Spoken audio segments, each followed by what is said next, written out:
강혜신의 오늘의 미국.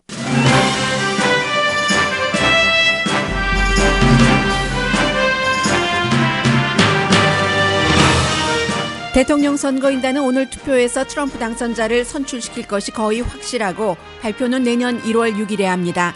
미국인의 거의 과반수는 선거인단이 트럼프 당선자에게 반란표를 던져서는 안 된다고 생각합니다. 미국 50개 주에서 치러진 선거 결과 49개 주에서 별다른 부정선거가 없었던 것으로 확인됐습니다. 국무장관 지명자인 엑선모빌 CEO는 페이퍼 컴퍼니의 천국이라고 불리는 바하마에 설립한 미국 러시아 합작 오일 회사의 책임자였던 것으로 드러났습니다. 오바마 대통령은 러시아가 해킹으로 미국 선거를 어지럽힌 것에 대해 벌하겠다고 했지만 보복보다는 사이버 공간에서의 평화를 위한 협상이 될 가능성이 높다고 크리스천 사이언스 모니터가 보도했습니다.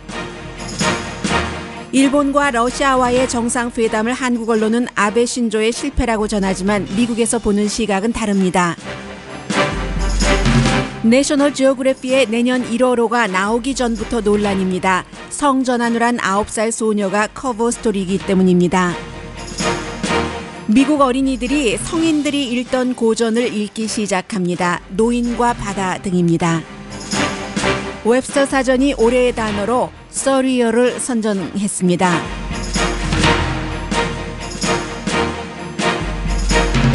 여러분 안녕하십니까? 오늘의 미국 강혜신입니다. 때로는 형식적인 것이 별 의미가 없다 하더라도 그 형식적인 것이 아니면 이루어지지 않는 일이 있습니다. 미국의 대통령 선거가 마찬가지인데 오늘 538명의 선거인단이 캘리포니아 주의 경우는 세크라멘토 주정부청사 각 그 주의 정부청사에 모여서 미국의 차기 대통령을 선출합니다.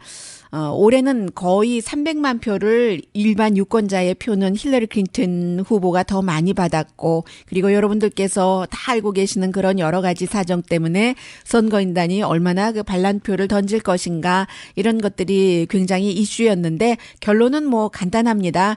트럼프를 대통령으로 만들지 않으려는 그런 시도가 성공할 가능성은 거의 없습니다. 거의 없습니다라고 말씀드리지만 없다고 말씀드려도 뭐 크게 틀리지 않을 겁니다. 오늘 그 각 주정부 청사에서 일단 그 투표를 하고 그리고 이제 최종 결과는 1월 6일 내년 상원 하원 연방 그 합동 의회에서 개표를 합니다. 한국에서는 이제 미국의 개표 여러 가지가 다 다른데 일단 그 대통령 선거에 관한 개표는 그렇습니다. 그래서 이제 뭐 선거인단이 주에서 이긴 사람에게 원래 그 다 투표를 하도록 돼 있는데 이게 그 사람들마다 다르고 이번에는 선거인단 가운데서도 도저히 트럼프를 용납할 수 없겠다 해서 선거인단을 사임한 사람도 있기는 있습니다. 그런데 이제 거의 과반수의 유권자들은 선거인단이 트럼프 당선자를 거부하지 말고 그에게 투표를 해야지 된다고 생각합니다. 폴리티코와 모닝 컨설트가 항상 공동으로 여론조사를 하는데 46% 그래서 거의 과반수라고 말씀드렸습니다. 자신의 주에서 이긴 후보에게 투표를 해야지 된다라고 답을 했고 지금 선거인단 수 확보가 트럼프 당선자가 306표 힐러리 클린턴 후보가 232표였습니다. 그리고 34%는 특별한 이유가 있다면 이기지 않은 후보에게 투표해도 된다라고 답했으며 20%는 잘 모르겠다. 과거 같으면 잘 모르겠다라고 답한 사람이 이것보다 훨씬 적었을 것 같습니다. 그리고 당연히 이 같은 그 답변을 한 데는 민주당일수록 선거인단이 선택을 할 수 있는 권리가 있다라고 얘기를 하고 공화당은 누구든 그 주에서 이긴 사람에게 투표해야지 된다라고 생각을 합니다. 49개 주에서 2016년 뭐 대통령을 포함해서 여러 공직자 또 뭐 주민 발의안도 마찬가지고요. 그런 선거를 치렀는데 부정 선거는 없었다라는 결론입니다. 뉴욕타임스가 50개 주에 전부 요청을 했습니다. 그래서 그러면 한 개 주가 어디냐? 뭐 한 개 주는 캔사스인데 아직 그 답변을 받지 못했는가 봅니다. 그래서 이제 이 말씀을 왜 드리냐 하면은 도널드 트럼프 당선자가 이제 힐러리 클린턴이 거의 300만 표, 290 몇만 표라죠. 일반인들이 직접 투표한 것에서는 표수를 더 많이 받았고 그 이후에 트럼프 당선자가 그럼 다 그 뭐 자격도 없는 뭐 서류 미비자들이 투표를 해서 수백만 표가 그렇게 된 것이다라고 얘기를 했는데 불법 투표를 했었던 것은 결국은 없다는 게 지금 밝혀졌고요. 미국의 26개 주와 워싱턴 DC에서는 단 한 건도 아주 작은 일도 부정선거와 관련된 것이 없었고 8개 주에서 각각 한 개씩 케이스가 있는데 지금 리뷰하고 있는 중입니다. 이 정도니까 미국은 굉장히 뭐 누가 뭐라고 하더라도 민주주의 선거 절차는 좀 괜찮다 하는 것을 느낄 수 있고요. 그리고 여전히 트럼프 당선자는 지금까지 어느 당선자도 보여주지 않았었던 여러 가지 행보를 하고 있는데 7월부터 기자회견을 하지 않았지만 어제 일부 기자들을 플로리다주 자신의 리조트 제가 이름은 말씀드리지 않겠습니다. 초대를 해서 할러데이 파티를 했습니다. 와이프 멜라니아 트럼프도 함께 왔는데 뭐 차기 비서실장 뭐 등등 캠페인 매니저도 그런데 파티를 주선을 해놓고는 본인은 30분 정도만 머물고 그곳에서 약 뭐 반마일 정도 떨어진 곳에 가서 이제 프라이빗 디너를 또 먹었다고 하거든요. 그리고 이 파티에 참석하는 기자들도 저는 글쎄요 이유가 있으니까 다 갔겠지만 뭐 어떤 기자들은 그 사람을 더 알기 위해서 호랑이를 잡으려면 호랑이굴에 가야지 된다고 해서 뭐 등등의 이유가 있겠지만 일단 기자들의 파티이기는 합니다만은 몇 개월 동안이나 기자회견을 한 번도 하지 않고 이번에도 조건부로 off the record 절대로 여기에 대해서 보도하지 않기로 하고 초대를 한 것인데 거기 그 초대에 응한 기자들이 많습니다. 지난번에도 한번 이런 일이 있었잖아요. 텔레비전 기자들은 전부 off the record로 하고 트럼프를 만났고 그 다음날 뉴욕타임즈만 따로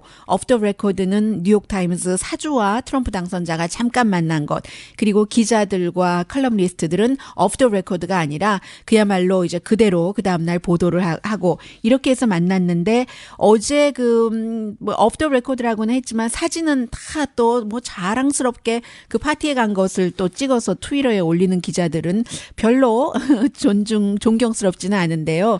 보니까 테이블에 지난번에 병물은 제가 확인하지 못했습니다만은 이번에 와인은 트럼프 와인이었습니다. 트럼프는 와인에도 T자도 크게 쓰고 중간에 레이블에 보면은 흰색 레이블 크림색으로 보이는데 트럼프라고 이름이 크게 써 있어요.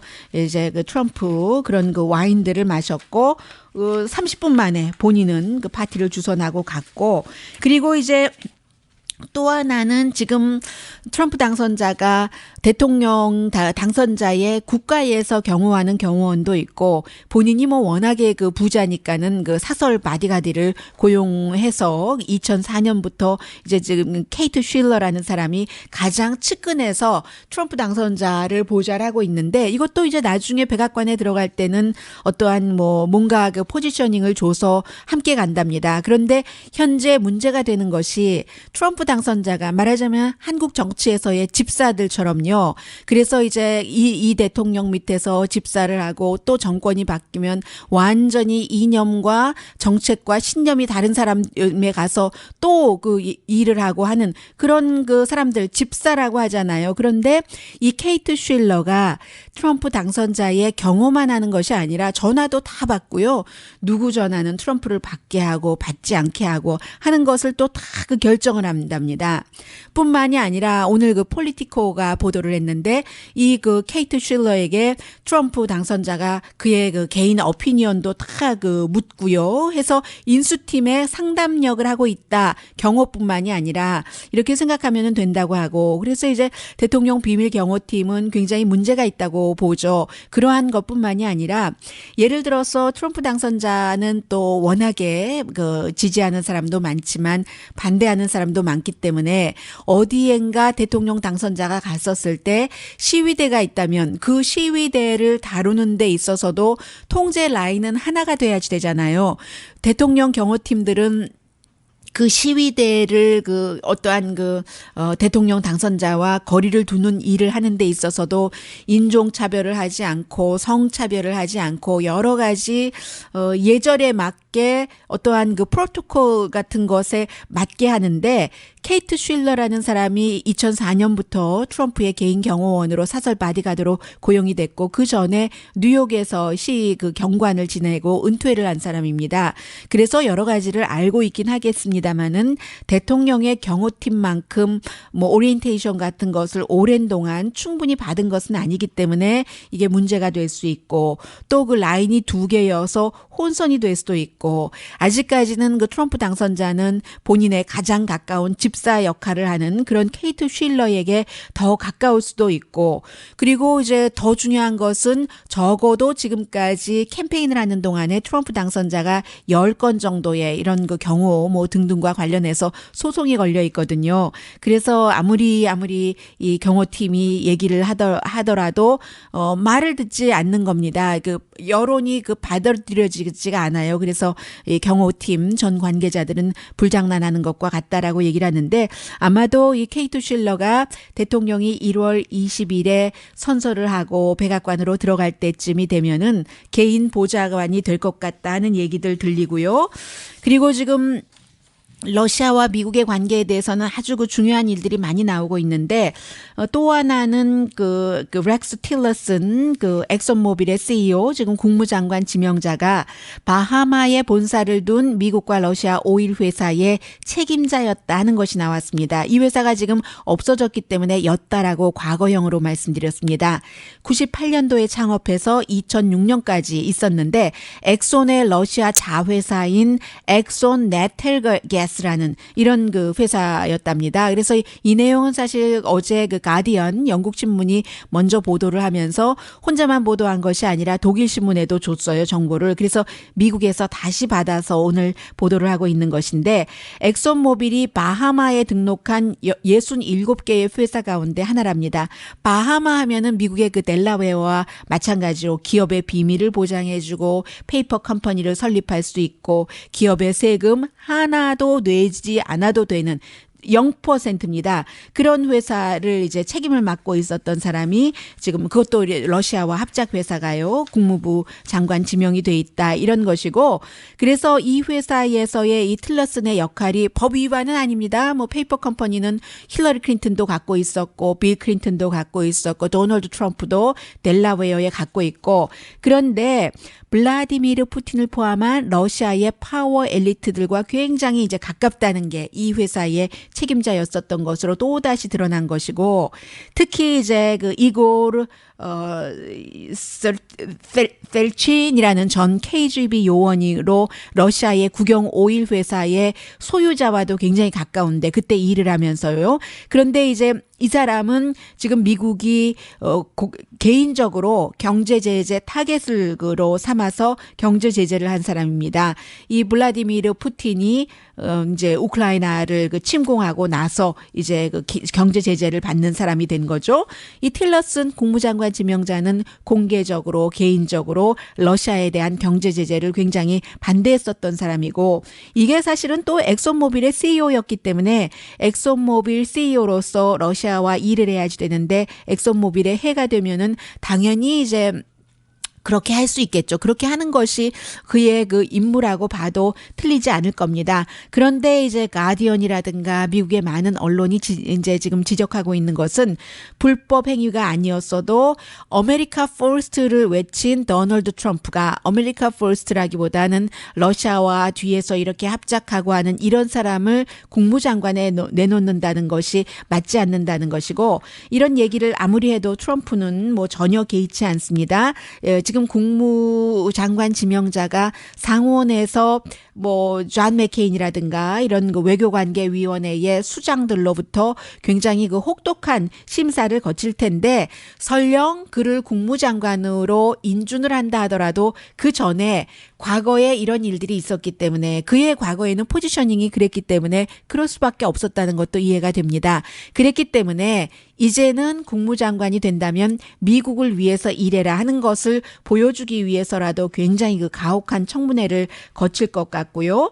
지금 그 상원의 외교관계위원회에 멤버가 19명이나 되는데 이제 그 민주당과 공화당, 민주당이 한 명 더 많네요.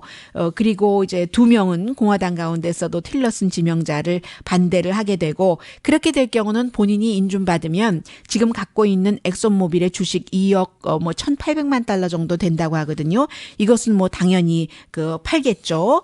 그리고 이제 관련이 된다고도 할 수 있고 아니라고도 할 수 있고 지금 들어오고 있는 속보 가운데 하나가 CNN 방송이 제일 먼저 보도를 하던데요. 터키의 국영방송이 전하기를 터키 그 앵카라에 있는 러시아 그 주재 대사가 총에 맞았다. 터키에서요. 이 안드레이 그 카를로프입니다. 총에 여러 발 맞아서 지금 그 병원에 입원했는데 중태라고 하거든요. 여러 발 맞았으니까요. 그런데 지금 터키와 러시아는 시리아 문제 때문에 지금 그 서로의 관계가 아주 나쁩니다. 블라디미르 푸틴이 시리아의 그 독재자를 굉장히 지지하고 있기 때문에요. 그래서 이제 이것과 연관이 있는가 누구다라는 것은 아직 정확하게 확인되지 않았고요. 총을 쏜 사람 안드레이 카르로프 이 대사 같은 경우는 그 2013년부터 터키 대사를 지내고 있지만 북한 대사이기도 했습니다. 그래서 한국말도 그 잘하는 것으로 알고 있고요. 이렇게 지금 러시아와 미국 또 러시아와 일본과의 관계도 굉장히 그 주목해 볼 만하거든요. 아베 신조 일본 총리가 미국의 그 오바마 대통령과 함께 와서 펄하버를 방문을 하고 이제 과거를 청산하자 하는 것을 했고 지금 러시아와도 영토 분쟁이 있잖아요. 그 섬이요. 그런데 그것과도 가서 정상이 만나서 얘기를 했는데 한국 언론은 굉장히 부정적으로 보도를 한다고 할까요? 그런데 미국에서 보는 입장은 조금 다르고 잠시 뒤에 그런 것과 미국의 지도자는 트럼프, 빌 클린턴 대통령처럼 물론 퇴임하고 나서 돈 많이 버는 대통령도 있지만 아마 오바마 대통령은 조금 다른 길을 갈 것 같습니다. 잠시 뒤에 전해드립니다. 오늘의 미국은 전문가가 추천하는 이민법, 가정법 전문 제인정 종합법률 사무소, 자동차 에어컨 점검과 수리 최저 가격을 보장하는 금호 타이어 전문 스토어 부에나팍의 타이어스 포 유, 건강하고 아름답게 나만의 시간을 즐길 수 있는 위스파, LA 최고의 찜질방 위스파, 편한 마음으로 맡기면 모든 치아 문제를 해결하는 아로마 센터 2층의 종합치과 이편한 치과, 한국에서의 명성 그대로 한약 잘 짓는 현대판 대장금이 진료하는 제중한의원 공동펀입니다.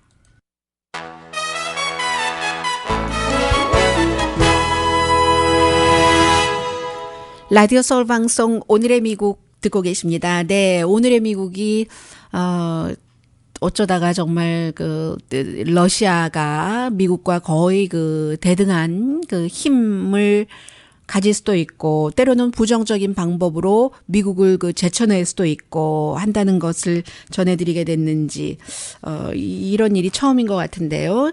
어쨌든 버락 오바마 대통령이 미국의 민주당 시스템 민주당 전국위원회의 이메일을 해킹을 해서 결국은 힐러리 클린턴뿐만이 아니라 지난주에 뉴욕타임스 보도를 보면은 플로리다라든가 일리노이, 뉴햄프셔 이런 많은 격전지에서 민주당 정치인들이 피해를 많이 봤답니다. 선거에서 도저히 떨어질 수 없는 곳에서 떨어졌는데 그것이 다 러시아의 해킹과 관련이 있다는 얘기거든요. 그래서 플로리다주, 남부 플로리다주의 한 정치인은 본인이 DNC 이것을 해킹한 것을 통해서 자신에 관해서 여러 가지 악선전된 것을 이렇게 보면서 캠페인을 하다 결국은 떨어졌는데요. 예비선거에서 이 여자 후보가 떨어진 겁니다.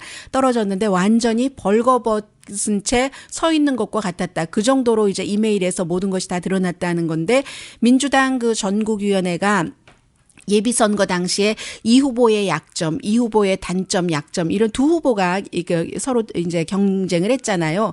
그런 것을 이제 얘기를 하면서 어떤 후보를 지원해야지 되는가 이런 것들도 이메일 안에 다 들어있는데 해서 이제 이 여성이 떨어졌습니다.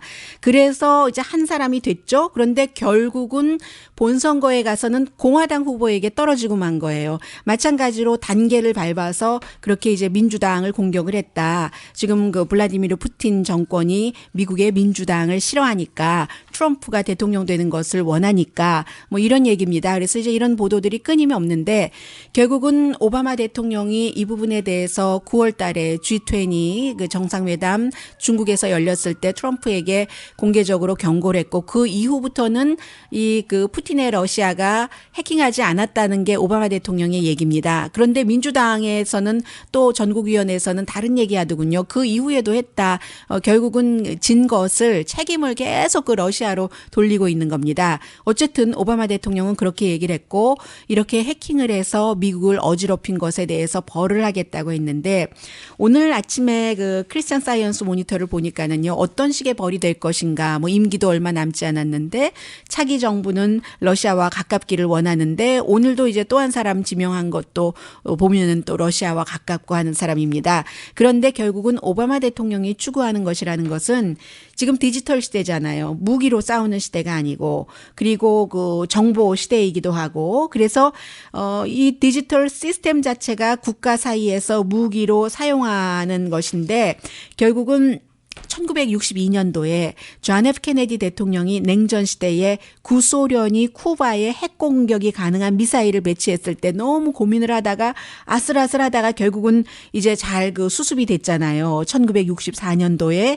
미국과 구소련이 토론을 하기 시작해서 결국은 그때부터 핵 미사일 시스템을 조금 뭐 평화적으로 쓰자 이런 식으로 억제하기 시작했다고 볼 수 있는데 아마 러시아와 미국이 사이버 공격에 대해서도 과거에 존 F 케네디와 구소련이 했었던 것처럼 비슷한 결론을 내지 않을까. 68개 국가가 2001년도 그 사이버 범죄를 막는 그런 그 조약을 그 부다페스트에서 서명을 했고 그게 이제 2001년이었다고 하고요. 2015년도에는 중국과 미국이 비공식으로 합의를 했는데 상업용으로 사이버 공격을 사용하지 못하도록요. 국가적인 단위에서. 그래서 결국은 이제 지금 뭐 전문가 얘기를 들어보면은 그 Secreting the Cyberspace라는 책을 쓴 전문가입니다. 그 사람이 얘기하는 거 보면은 법이 통하지 않는 가장 넓은 공간이 현재는 그 사이버 스페이스라는 얘기입니다. 사이버 시대, 디지털 시대에 결국은 오바마 대통령이 보복이 아니라 앞으로는 그 사이버 공간에서 어떻게 평화적으로 그 평화를 지킬 수 있는가 하는 것을 협상을 하는 도구로 이번 일을 사용할 것이다 하는 게 크리스천 사이언스 모니터의 예측이고요. 그리고 이제 그 오바마 대통령은 지금 그 대통령이 끝나고 나서 민주당을 재건하기 위해서 이제 그 젊은이들의 코치가 되겠다라고 얘기를 하고 있습니다. 그게 이제 재능 있는 젊은이, 재능이 있다는 게 뭐 열정도 있고 기후 변화나 아니면 또 그 어떠한 그 세상을 보존하는 거, 좋은 가치를 형사법을 개혁하는 거 보니까 다 민주당의 가치네요. 그런 것에 열정과 능력이 있는 어린이래요. 젊은이들의 코치가 되겠다는 얘기인데 지금 미국이 연방 상원, 하원, 백악관이 다 공화당이고 주 정부도요. 50개 주 가운데서 33개 주의 주지사가 공화당입니다. 보통 이제 주지사가 공화당이 많아요. 그런데 이번에는 특히 더 많아서 정말 100년 넘어 만에 공화당이 뭐 연방정부를 이렇게 장악을 하고 25개 주에서 완전 컨트롤할 수 있게 됐는데 민주당이 완전히 그 컨트롤하는 주는 뭐 캘리포니아 주를 포함해서 6개 주 정도밖에 되지 않거든요. 그래서 오바마 대통령이 정책을 바꿔야 되는 게 아니라 전략을 바꿔야 된다. 민주당이 이번에 대통령 선거에서 메시지 같은 것과 이런 것을 잘못 전달했으니까 정책이 잘못된 게 아니라 전략이 잘못됐다고 보고 있는 있는 것이고요. 뭐 예를 들어서 경제를 힐러리 클린턴이 충분히 유권자에게 다가가서 강조하지 못했었던 것들, 그리고 시골 유권자들이 트럼프를 위해서는 다 투표를 한 번도 해보지 않은 사람이 했는데 힐러리 클린턴은 지금 그런 것을 하지 못했다는 이런 것들 때문에 오바마 대통령이 정치에서 은퇴하려고 했었던 것은 완전히 지금 뭐 일단 거두고요. reflecting time이라고 얘기를 하고 있는데 이 일이 왜 일어났고 앞으로는 어떻게 해야지 되는 그런 반추하는 시간이 조금 필요하다고 강조를 많이 하고 있고요. 왜냐하면 힐러리 클린턴이 진 가장 큰 이유 가운데 하나가 뭐 여러 가지가 있지만 좀 전에 오바마 대통령이 얘기한 것 이외에 오바마가 직접 자신의 입으로는 하지 못했겠죠. 지금 오바마 대통령은 백인들 특히 생각하는 교육도 많이 받고 경제적으로 별 어려움이 없는 그렇게 될 때 사람들이 어떤 그 인생에서의 가치, 미국의 그 당위성 같은 것을 생각하게 되잖아요. 그런 백인들이 오바마 대통령을 많이 찍었습니다. 물론 흑인과 히스패닉도 그랬고요. 그런데 힐러리 클린턴은 이 세 개 그룹에서 오바마 대통령만큼 비슷하게 지지받는데 다 실패한 겁니다. 그러니까 결국은 힐러리 클린턴의 잘못이에요. 얼마 전에 제가 그 친구에게 들은 얘기인데 한국에 많은 분들이 존경하면서 듣고 있고 미국에도 자주 오시는 그 스님이 그러셨다죠. 미국에서 이제 이번에 트럼프를 뽑은 것은 미국의 많은 사람들이 그런 우아한 척 하면서 우리는 흑인도 대통령으로 뽑을 수 있어 하고 뽑았다가 이번에 민낯을 드러낸 것이라고 그런 척했지 그런 사람들이 아니다. 이런 식으로 말씀을 하셨다고 들었습니다. 제가 직접 들은 것은 아니라서 약간 틀린 단어 사용이 있을지 모르겠습니다. 그래서 제가 그 친구에게 그랬죠. 그런 그 점도 있을지 모르겠습니다만 누가 제대로 알겠어요. 그 스님이나 저나 미국의 많은 정치 전문가나 아무도 정확하게 이 선거에서 왜 트럼프가 이기고 힐러리 클린턴이 졌는지를 100% 답을 낼 수 있는 사람은 없습니다. 자신 있게 답을 내는 사람들 그 답이 다 맞다고 볼 수는 절대로 없다고 생각이 되는데 제가 그 스님의 말씀도 맞을지 모르겠습니다만은 이번에는 정말로 의식 있는 또 많이 배우고 아무런 삶의 지장이 없는 백인들이 힐러리 클린턴을 찍지 않았다는 것.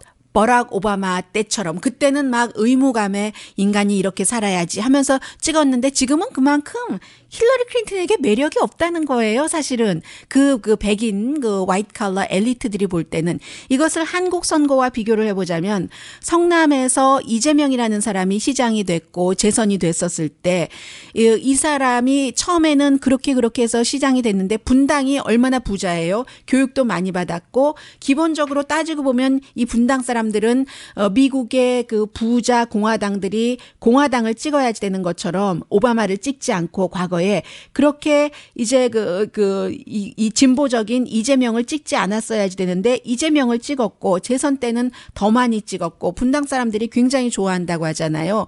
뭔가 메시지가 제대로 전달이 되면은 그런 것이요. 그런 식으로 이제 오바마 대통령이 왜 이번에 졌는가 반추하는 시간을 갖자고 하면서 얘기한 것 가운데 하나가 민주당이 투표에 많이 나가지 않았다. 왜 안 나가겠어요? 후보가 매력이 없으니까 안 나가는 거죠. 매력이 있으면 오바마처럼 매력이 있었다면은 나가서 찍었겠죠. 흑인이건 소수인종이건 히스패닉이건 그리고 아주 중요했었던 백인이건 그런 부분이에요. 그래서 민주당의 실패의 원인은 지금 민주당 측에서 계속 러시아가 해킹을 했다.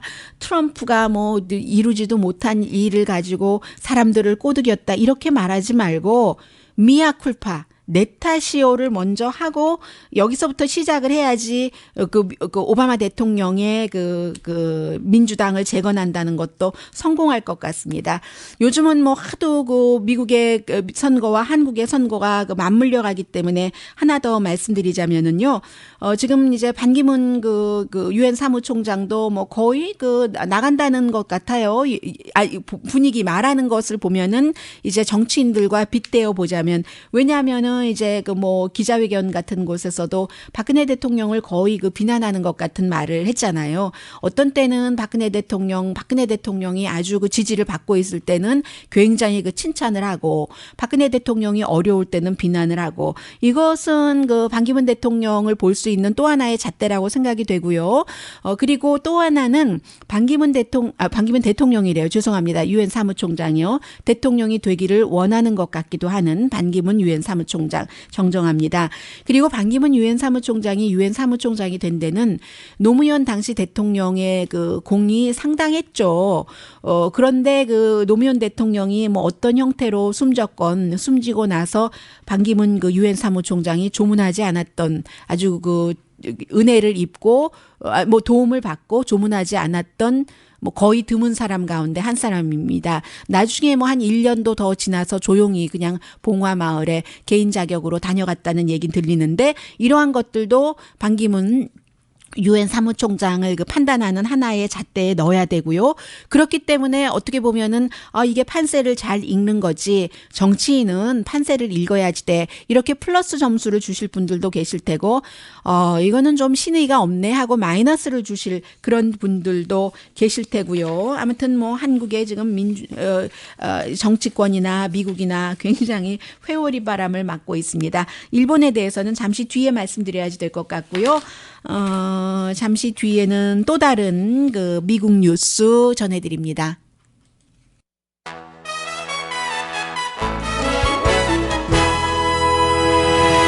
라디오 서울 방송 오늘의 미국 듣고 계십니다. 네, 플로리다의 그 팬더스 하키팀 오너가 육군성 장관으로 지명이 됐네요. 비센트 비올라. 비즈니스 경험 많고 그래서 육군에 좋을 것이다. 이게 그 트럼프 인수팀의 얘기인데 부자죠. 무역을 하고 또 주식 거래를 투자를 많이 해서 큰 부자가 됐는데 초고속 그 무역회사 그 볼추 파이낸셜이라는 회사의 창업자이기도 하고 CEO이기도 하답니다. 육군과는 77년도에 웨스트포인트를 졸업을 해서 그 웨스트포인트에 굉장히 많은 기부를 한 사람이라고 하네요. 이 트럼프 그 당선자의 지명자 가운데서 억만장자가 많다는 말씀은 더 이상 안 드려도 될 것 같아요. 내셔널 지오그래피 사진을 몇 장을 봤습니다. 그런데 27일에 이제 시판되기 시작한다는데 2017년 첫 번째 1월호입니다. 맨 앞에 그 프론트 페이지에 보니까 핑크 헤어도 염색을 하고 또 셔츠와 바지를 그렇게 입었는데 이 소녀가 9살인데 성전환을 한 소녀랍니다. 그래서 내셔널 지오그래픽에서 8개국의 9살 뭐 소녀도 있고 소년도 있겠죠. 한 80명을 쭉 그 인터뷰를 하고 하는 것을 커버 스토리로 써서 세계에서 지금 그 남자와 여자 성이라는 것의 역할과 변화 같은 것이 어떻게 돼가고 있는가. 물론 그 동성애자 같은 경우는 요즘에 이제 많이 알려졌는데 미국 사람 가운데서 성전환자가 주변에 있습니까? 아십니까? 하면은 65%가 모른다고 얘기를 하거든요. 그래서 사람들이 좋아하건 싫어하건 이런 문제를 그 내셔널 지오그래피가 다뤄야지 되겠다 해서 다루는데 이 9살 그 소녀로 성전환한 어린이는 에버리 잭슨이라고 캔사스시에 살고 있습니다. 5살 때부터 공개적으로 성전환한 소녀로 살았는데 참 세상이 너무 많이 바뀌어서요. 이 편집인이 얘기하는데 들어보니까 모든 어린이는 다 아름다운 겁니다. 하고 이 커버 스토리 사진과 함께 그 아래 이 9살 소녀가 뭐라고 말을 했느냐면 그게 그대로 써 있는데요. 걸로서 산다는 게 좋은 것은 더 이상 남자인 척 안 해도 된다 하는 얘기입니다. 이 커버 스토리에 대해서 뭐 모든 사람이 다 해피하는 것은 아니에요. 내셔널 지오그래피가 그럴 수가 있느냐. 이제부터 뭐 구독하지 않겠다. 이렇게 얘기를 하고 있지만 항상 그 어떠한 분야에서든지 앞서가는 선도하는 그 주체는 뭔가 그 흐름을 더 먼저 읽고 사람들에게 이렇게 안내를 하는 그런 그 일을 하게 되잖아요. 해서 이제 몇 년 전부터 성전환한 그 배우도 나오고 유명한 사람들도 나오고요. 뭐 예를 들어서 오렌지 is 블랙 그 뉴블랙에 나왔던 배우 같은 사람 그런 일들이 있기 때문에 이제는 이런 것을 우리가 알려야지 된다라고 얘기를 하고 있고 또 모두가 다 그 내셔널 지오그래피에 반대하는 것은 아니고요. 어떤 사람들은 왜 그렇게 됐을까? 어린아이들이 그 성전환자로 사는 것을 일찌감치 선택을 했고 부모는 어떤 경로를 통해서 어떤 고민이라고 말씀드리는 게 낫겠네요. 그 아이의 뜻을 존중하고 후속 절차를 밟아줄 수 있었을까라는 스토리를 알고 싶다는 사람들이 상당히 또 많답니다. 그리고 오늘 그 뉴욕타임스 비즈니스 섹션에 보니까 제가 한 몇 개월 전에 읽은 책이 나오는데 잭 캐로락이라고 저는 이제 미국을 알고 싶어서 그 비트 시대요. 히피 전에 그래서 읽었는데 페이지 수도 모르고 읽었는데 320페이지라네요. 아주 작은 글씨였는데 On the Road라는 뭐 뉴멕시코에서 캘리포니아에서 진짜로 멕시코로 동부로 뭐 뉴욕으로 샌프란시스코 왔다 갔다 하면서 비트 시대니까 당연히 그 당시에도 그 동성애가 있었어요. 이 작가도 마찬가지로 동성애자고요. 마약이 있고 뭐 섹스가 있고 등등 이런 것인데 이런 스토리들을 성인들의 미국을 대표하는 소설이잖아요. 잭 캐로락의 그 On the Road라는 소설이 이런 소설을 5살 된 그 시카고에 살고 있는 앨리스라는 소녀겠네요가 읽고 있다는 겁니다. 원래 그 조숙하긴 하대요. 그런데 6살에서부터 12살 사이 그 소년 소녀를 위해서 이렇게 그 성인들이 읽는 책이요. 뭐 노인과 바다라던가 아니면 뭐 그 오만과 편견 이런 책 그리고 뭐 티파니에서의 아침 또 뭐가 있나요? 또 그게 뭐죠? 그 한국말로 호밀밭의 파수꾼 Catcher in the Rye 같은 제 친구가 읽고 아들 때문에 읽었는데 울었다잖아요. 또 그 To Kill a Mockingbird 이런 책들이요. 아니면 뭐 연금술사 같은 그 알케미스트 같은 이런 책들을 어린이들을 위해서 그 동화 그림과 소설로 요약을 해서 부부가 그 와이프가 그래픽 디자이너고 남편이 이제 그 글을 쓰는 사람이에요. 원래 어디 시골 집에 방문을 했더니 6살 노인과 바다를 읽고 있는데 그 조카가 이거 무슨 뜻이냐고 해서 설명을 해줬더니 이게 마케팅이 되겠는데 해서 시작했다는 겁니다. 그래서 어떤 사람들은 뭐 어린아이가 이게 다 성숙해서 읽어야지 다른데 그런 책을 읽을 필요가 있는가라고 얘기하지만 또 다른 전문가들은 이미 어머니 배 안에 있을 때 모차르트 음악을 들려주고 베이비 그 아인슈타인 비디오도 있고 하는데 그 베이비 일릿이라고 또 다른 뭐 소설책 그 리스트들도 지금까지 이것은 새로운 것이고 있었답니다. 돈키호테라든가 폭풍의 언덕이라든가 안나 까리니나 같은 책을 어린이를 위해서 만든 것이요. 해서 일부 교육자는 회의적이기는 하지만 어린이들을 위한 좋은 책이 있는데 왜 성인용을 하지만 또 그 많은 또 부모님들은 어렸을 때 이런 대략적인 것을 한번 알고 성인이 돼서 다시 읽는 거 노인과 바다 하면 뭐 포기하지 않는 삶 이런 거 있잖아요. 그래서 이제 어쨌든 이런 것들도 다 뭔가 시장이 있어야지 되는 것인데 오늘 그 뉴욕타임스에 보면은 일단 반응은 괜찮은 것 같아요. 잠시 뒤에는 올해의 단어 전해드릴까요?